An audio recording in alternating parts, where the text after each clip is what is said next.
today's class, and today I would want us to look at this particular question of how to construct a payoff table. How to construct a payoff table, and of course we shall go ahead and look at how we shall be utilizing the rules of maxi-maxi, maxi-mini, expected values to help us make optimal decisions. So with me here, I have an ACCA question, which is very important. So we are told a cement company is a company specializing in the manufacture of cement, a product used in the building industry. The company has found that when weather conditions are good, the demand for cement increases since more building work is able to take place. Last year, the weather was so good and the demand for cement was so great that cement company was unable to meet demand. Cement company is now trying to work out the level of cement production for the coming year in order to maximize profits. The company doesn't want to miss out on the opportunity to earn large profits by running out of cement again. However, it doesn't want to be left with large quantities of the product unsold at the end of the year, since it deteriorates quickly and then it has to be disposed of. The company has received the following estimates about the probable weather conditions and the corresponding demand levels for the coming year. So we have weather, good, average, poor. We have probabilities, and then they have given us demand. Each bag of cement sells for $9 and it costs $4 to make. If cement is unsold at the end of the year, it has to be disposed of at a cost of $0.5 per bag. We are told the cement company has decided to produce at one of the three levels of production to match forecast demand. It now has to decide which level of cement production to select. So out of that, they want us to construct a payoff table to show all the possible profit outcomes for how many marks? 8 marks, for 8 marks. So ladies and gentlemen, this is quite a straightforward question. It's quite a straightforward question. I'll come here, mention payoff table. So we have our payoff table.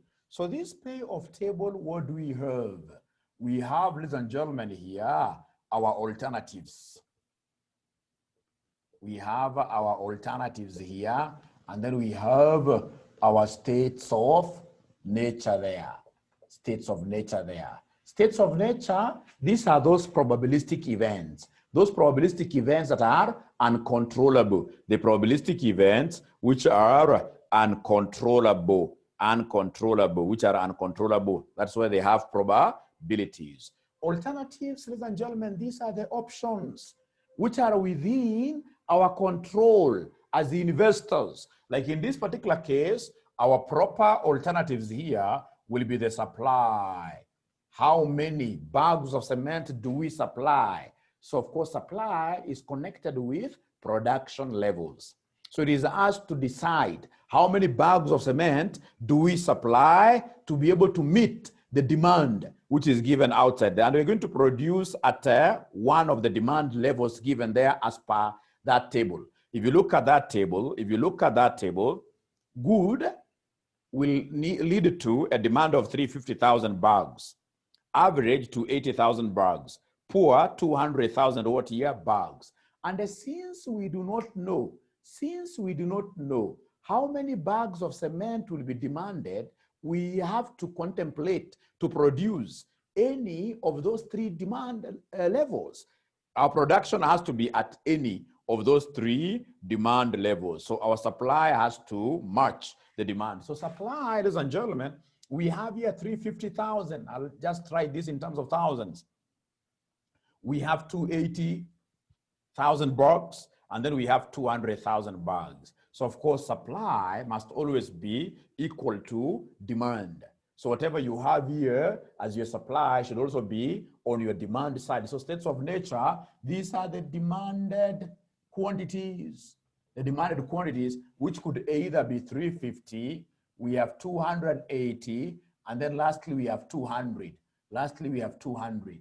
Lastly we have 200. Lastly we have 200 there. So remember, ladies and gentlemen, we said that these states of nature are supposed to be probabilistic. The states of nature are supposed to be those events that you can't do what? That you cannot control. That you can't control. So you get some books, of course, interchange. You can interchange them. At the end of the day, we'll get the same answers. You'll have some students saying here we have demand, other students saying we have supply. It doesn't really matter. Or you do it the way I'm doing it here. So, ladies and gentlemen, a payoff table basically is a profitability table. So we want to compute profits. Like now here we have cell number 1. In this cell number 1, I have to interpret this cell number 1 very well. In this cell number 1, I'm going to supply 350,000 bags of cement. And I can see the demand is 350,000. I'll stop making use of thousands. So I'll be talking of 350. I know that my bags here are in form of what here, thousands. So we are saying that for cell number 1, we have supplied 350. And the demand happens to be what here? 350. So there is perfect match. So and as such, we are going to have 350 bags of cement being sold. And if that is the case, then my sales will be 350. My sales will be 350 times the selling price per bag.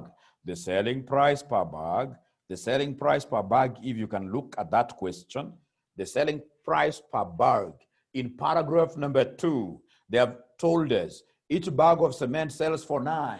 So in this case here, 350 times 9 minus 350 times 4. The same paragraph has given us the cost of supplying.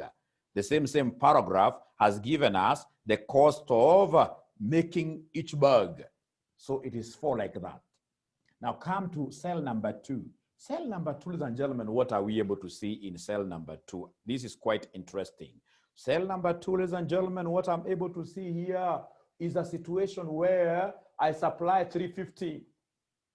But how many are being demanded outside there? Only 280. So remember, whenever I want to know how many units here will be effectively sold, how many units shall we effectively sell, I'll always be comparing the demand vis-a-vis the supply. And of course, the lower prevails. The lower prevails. Like now here, we're supplying 350. And how many are being demanded? 280.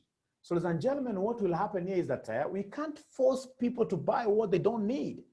So in this case here, they'll only consume what they demand. So we shall only be able to sell what here? 280. So 280 at what price? At what selling price? The selling price is 9. But remember, ladies and gentlemen, ourselves, we are taken down there to the market, 350, we had produced 350. Remember the production and the supply is 350. So minus the cost of supplying 350, which will be 350 times 4. Ladies and gentlemen, also there is something that I have to deduct. I can see that there is an oversupply. There is an oversupply. Here, we supplied 350, but how many have been demanded? 280. So there is a difference of 70. 350 minus 280. Always try to rely on your calculators. Try to rely on your calculators.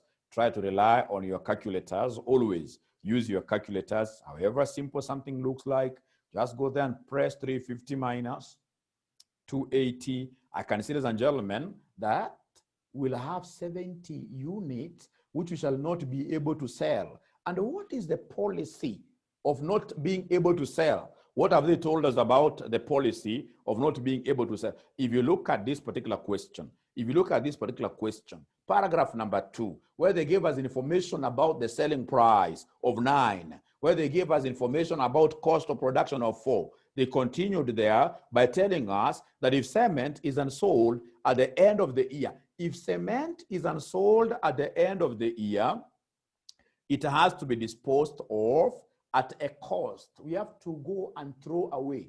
We take these 70 bags of cement to some dump site. So we're going to throw away, and this throwing away is going to cost us. And the cost of disposal is 0.5. So in this case here, there's 70 bergs, the 70, so minus 70 times 0.5, the 0.5 there being the cost of throwing away one berg. Throwing away one berg.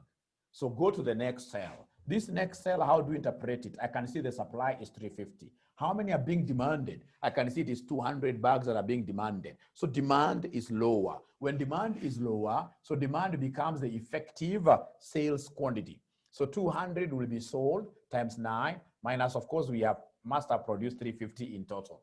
So minus 350, 350 times what here? Times 4, minus the cost of disposing the extra units. Extra units here, 350 minus 200. So you're talking of 150 bags of cement, which have to be thrown away, and the cost of throwing each bag is 0.5. The cost of throwing each bag is 0.5. Now, ladies and gentlemen, come to this other argument. Very important argument. Very important argument. This is a situation where we have supplied how many units here? 280. This is cell number 4. This is cell number 4.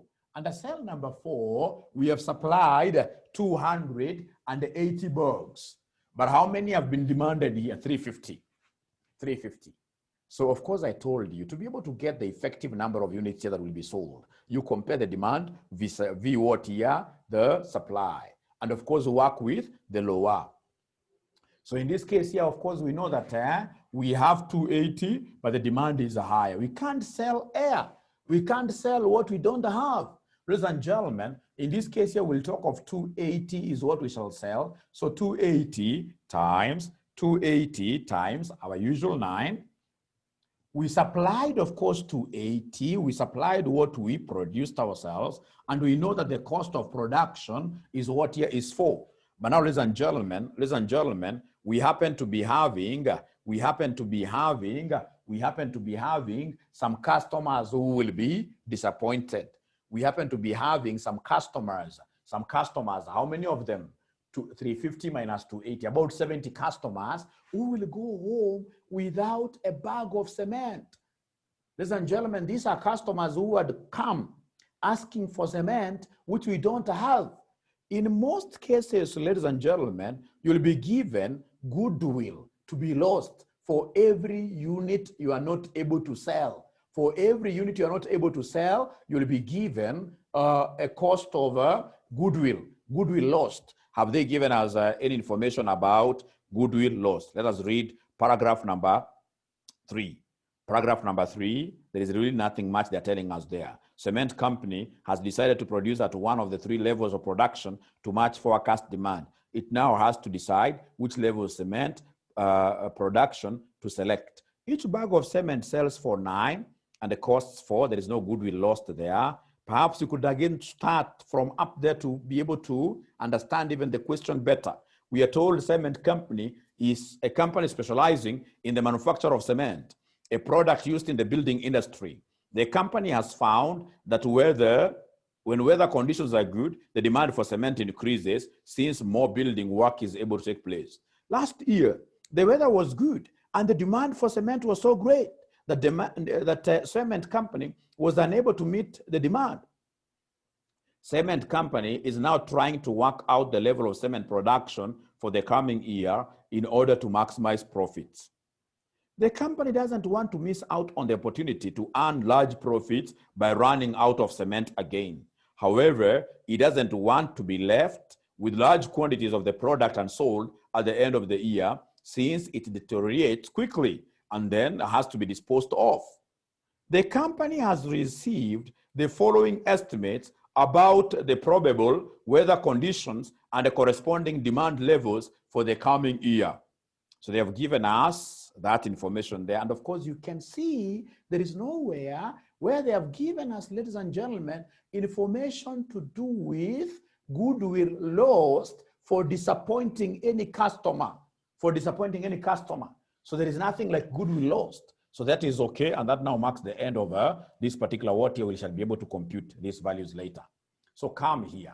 Here, this is a perfect match scenario. we produce 280 and 280 are demanded. So we shall be able to sell 280 exactly times 9 minus 280 again times what here? 4 minus the cost of producing, cost of supply. Come here, ladies and gentlemen, this is very interesting. This particular cell, we are able to produce 280, but how many are demanded? Fewer. So we shall sell the fewer units which are demanded. So here we shall sell 200 at what here? At 9, minus the cost of supply. Of course, we had supplied 280. So 280 times the cost of supply is 4. Ladies and gentlemen, here I can see myself perishing with some cement. We had supplied 280, but how many have been bought? 200. So we have 80 extra that I'll perish with. 80 which will be left unsold. So the 80 which will be left unsold, ladies and gentlemen, shall be disposed of at a cost. We shall take this to some dump site at a cost of 0.5 per bag. So come to the last row. Last row, we are producing 200, 350 are being demanded. So in this case here, we shall end up selling what here? Whatever we have, because now demand is higher.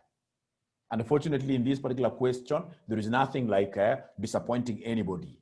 There is nothing like, there is nothing like a disappointment fee. So it will be 200 times 9 minus the cost of supply, which will be 200 times 4. Now I'll be able to move with speed. Like now here, it is 200, ladies and gentlemen, units which have been produced, but demand is higher. So again, we sell whatever small we have. 200 times 9 to get revenue minus cost. Cost of supply will be 200 times 4.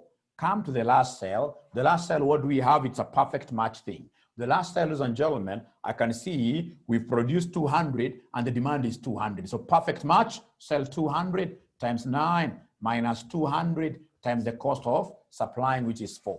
So ladies and gentlemen, now get your calculator and give us these figures. Give us these figures. So we start with the first figure.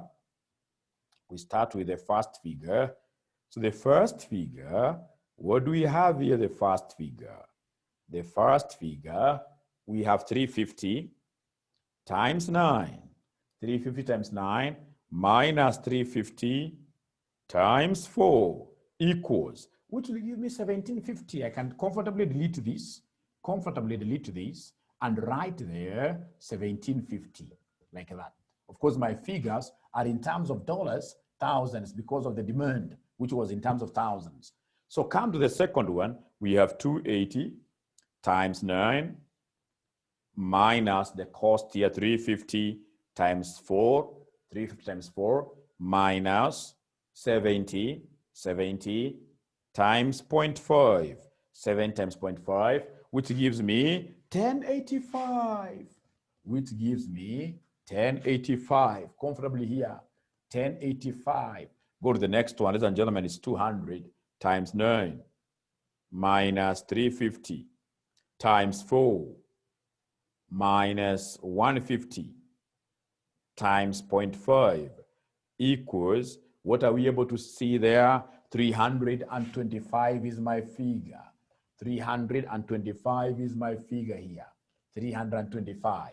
So come there, 280 times 9 minus 280 times 4, which at the end of the day will give me 1400. So we have here 1400. Go to the next one, 280 times 9, right? Minus 280 times 4, which at the end of the day gives me 1400 as well. This gives me 1400. So I have 1400 there. The last one for this row is 200 times 9 minus 280 times 4 minus 80 times 0.5, which will end up giving us 600 and what here? 640. These will end up giving us 640. Come to the last row, 200 times 9 minus 200 times 4, which will give us 1,000. So this is 1,000. So I can see all these are the same. So we shall basically have what here? 1,000 for all of them. Down here we have 1,000, 1,000, 1,000, 1,000, 1,000, 1,000, like that. 1,000, 1,000. So ladies and gentlemen, we've been able to finish part one, which needed us to ascertain, the payoffs. That is okay. Now let us go to the second part. So the second part, what do we have for the second part? So the second part, ladies and gentlemen, the second part, they want us to determine the level of cement production the company should choose based on the following decision rules. Number one, max-mini. So max-mini, what do we understand with this max-mini? If you can remember, max-mini stands for what here? Maximizing minimum payoffs. Maximizing minimum payoffs. It is also known as the best of the worst strategy. It is also known as the best of the worst. The best of the worst strategy. And we normally start with this second bit. So what we shall do is to come and create a column here for the worst. So remember that max-mini is normally used by individuals who are conservative in nature, pessimistic investors. And that is why we are starting with the worst. Pessimism is all about worst. So like now here, ladies and gentlemen, when you tell this person that if you supply 350, there are three possible profits. It's either you get 1750, 1085, 325. Because this person is a pessimist, he can't wait even for an average. He can't wait for the best. Pessimists always believe that life doesn't work in their favor. They always believe, ladies and gentlemen, that life is never good for them. So in this case, they'll always expect the worst. So you come and pull the worst here, which is 325. 280, give them the three scenarios, they'll pick 640. 200, give them the three scenarios, they'll come and pick what somebody there, they'll come and pick 1,000. They'll come and pick 1,000, the lowest, you pick the lowest there. Now, having picked the worst scenarios, ladies and gentlemen, you'll come and now make a decision on the basis of the best of the worst. So among us the worst, the best of the worst is this 1,000. So 1,000 is the best of the worst, the best among us the worst. And if that is the case, then we are telling them that using max-mini, the company using, so in conclusion here, using max-mini, the company should supply. The company should supply 200. Remember, these were in terms of thousand. So 200,000 what year? Bugs. The company should supply 200,000 bugs. 200,000 bugs. 200,000 bugs. 200,000 bugs. Ladies and gentlemen, please go to the next question. Go to the next question. Next question, they want us still in part B to use maxi. So maxi stands for what in full? Maxi, ladies and gentlemen, is maximizing maximum payoffs. It is that criterion that is normally used by individuals who are very optimistic. Optimistic individuals normally use this criteria that we call best of what year? Best of the best. So you're saying that maxi is also known as best of the best, is also known as best of the best. So what I'll do, I'll come and delete this column for worst, having exhausted using it. So I will come straight away here and create a column for the second parameter for what we are calling best. So best, remember this person is quite optimistic, is very optimistic actually. So when you tell him that if you produce 350, you could either get 1750, 1085 or 325, to them, they have always the best light shining towards them. That is what they believe. So they'll always expect the best. They'll always expect the best. So like now here, this guy here will expect the highest, you'll expect 1750. Here, you will come and expect 1400. Here, you will come and expect what here? 1,000. Having gotten the best scenarios, now what we need to do is to come and give them the best amongst all of them. So the best amongst all of them is this 1750, best of the best. This is what we call the BB. best of the best. Now, having selected best of the best like that, now I can comfortably see where the corresponding item is. The corresponding item is here, 300 what here? 50. So we are telling, ladies and gentlemen, this particular person here that using Maxi, the company should supply, I can see the corresponding quantity is 350,000 units here, or bags of cement. So